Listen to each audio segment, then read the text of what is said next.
Continues to prevail at the People's Congress. Notice that today most of China's leaders are dressed in Western suits. This, which I think Gordon will remind us, is a Christian image from, I believe, the medieval church, maybe the English church, Anglican church, and it's the image of a cross. And when the priest would hold his arms out, you would see the sash and the cross. Maybe you don't agree, but anyways, that's one thing I read. So it's interesting that you have here a Western Christian heritage image, but the minorities are almost always in so-called traditional attire.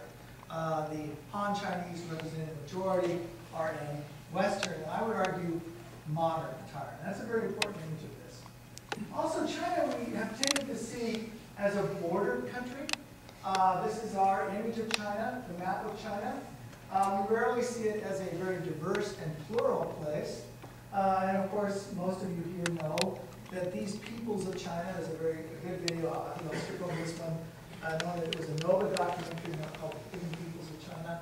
And actually, it was Minority Olympics that they have staged, ethnic Olympics to become. Whereas, and there was no, everyone won. But there was one stage, and this one shows you one in Urumqi.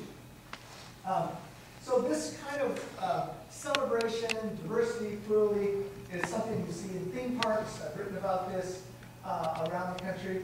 And it was very clear when the Athens was announced, when Beijing Olympics was announced in Athens or celebrated, that the nation of China and nationalism was going to be a very important part of that. Of course, the Olympics is a competition among nations, not just peoples, ethnic peoples, but only those peoples who participate in the broader nation. And Zhang Yimou, when he presented this, he brought that theme in. I'll show you that in a little bit. Now, where does that notion of nation come into China and into the Olympics? Of course, it comes from Western anthropology. And Fei Shantung, China's leading anthropologist, passed away a couple of years ago, was the most important figure in introducing Western anthropology to China.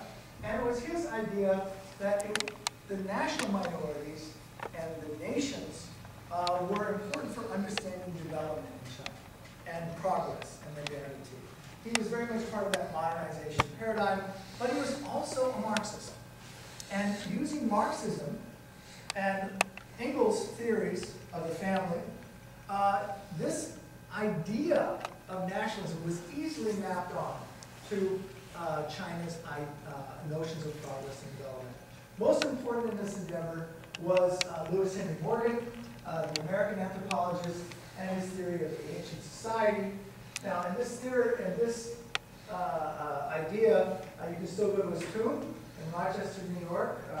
Chinese social scientists still make the pilgrimage there, as do Russian social scientists, recognizing his influence. He has studied Native Americans, particularly the Iroquois system, particularly of kinship, led to the development of this notion of social Darwinism, social development, staged theories, here's the notion of stages as well, and progressive development. This developmentalism, I think, is deeply ingrained in not just Chinese, but all societies where social Darwinism, particularly in the old Soviet socialist model, where this was developed and promoted.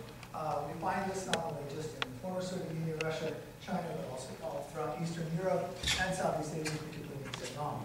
This idea of social progress, of social developmentalism, and where it leads, we don't know. But of course, in Morgan's era, it was the Euro-Americans who were somewhere at this end of the trajectory of civilization. Now, this idea of progress, Lewis Henry Morgan is still, his picture still adorns the ethnology department at Jiangsu Daxue in Beijing. And if you go to museums in China, you can see that often you see this kind of thing. This is the Zhang Yimou ceremony in Athens, introducing the Olympics to Beijing. If you remember that earlier Zhang Yimou performance, you'll see in a minute also minority actors there. Now, what I think is always important when you go to museums in China, this is a museum in Inner Mongolia, Fukat.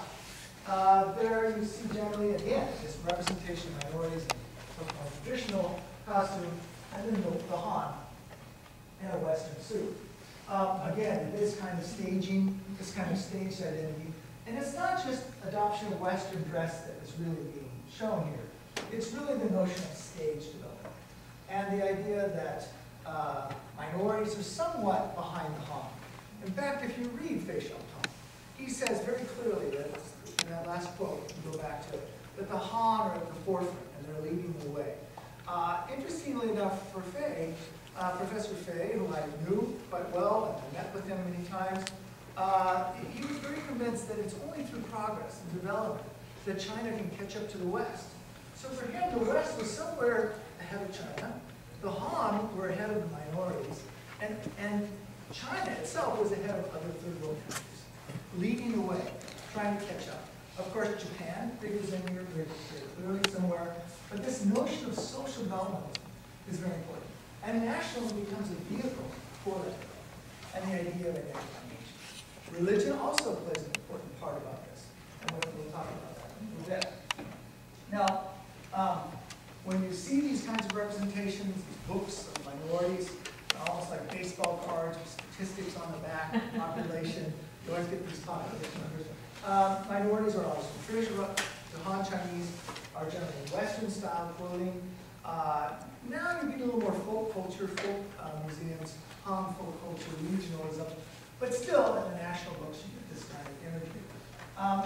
In the West, of course, there has been this awareness of social Darwinism, developmentalism, developmental determinism, but there's also been a critique and a realization that modernity has its consequences, its unintended consequences, and a kind of problematization of this progressivism.